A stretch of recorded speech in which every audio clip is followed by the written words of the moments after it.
The UK's four-day workweek is here to stay. According to a recent research, the majority of the companies who took part in the largest four-day week experiment in history are now working a shorter work week after a year. The UK experiment had 61 organisations in all. Of these, 31 have made the modification permanent, while 54, 89%, are continuing implementing the policy.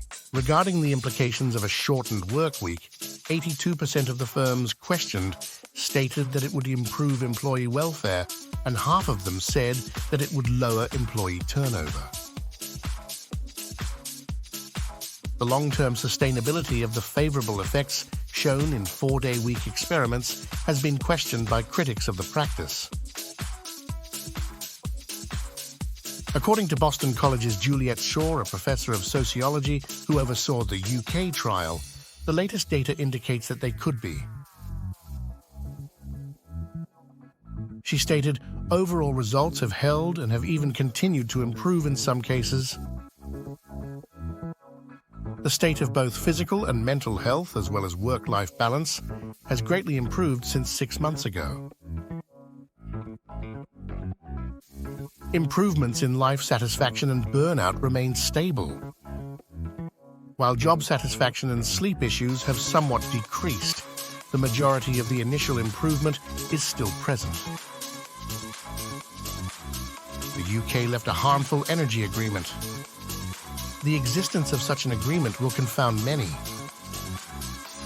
However, the UK is the most recent nation to declare its intention to leave the contentious Energy Charter Treaty, ECT, which permits fossil fuel corporations to sue governments for money they believe has been lost as a result of climate policy.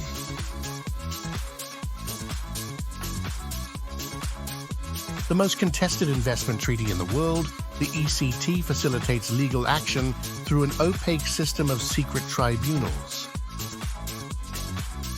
An oil company used it to file a windfall tax lawsuit against the EU, Germany, and Denmark in November. Not surprisingly, nations have been scrambling to get out. Poland, Germany, and France have already withdrew. Among others who will follow are the Netherlands, Denmark, and Ireland. With reference to a failure of efforts to align the treaty with net zero, the UK joined the exodus on Wednesday. We have taken away one of the most used weapons by fossil fuel companies to punish or deter climate action by leaving the Energy Charter Treaty, said Claire D. Rickard, trade campaign manager at Global Justice Now. By doing this, a straitjacket on our ability to implement the just transition we so desperately need has been untied. Hospitals in England will implement Martha's Rule. The National Health Service said this week that very sick patients in England would have the right to an emergency second opinion if their health worsens. Government funds will be made available to 100 hospitals starting in April, so they may use Martha's Rule, which is named for 13-year-old Martha Mills, who passed away from sepsis after her symptoms were ignored.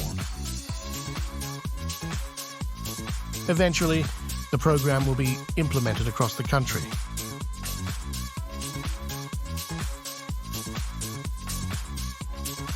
Merapy, Martha's mother, stated on BBC R4's Today Show that she anticipated the new system would save lives and ensure her daughter's death was not in vain.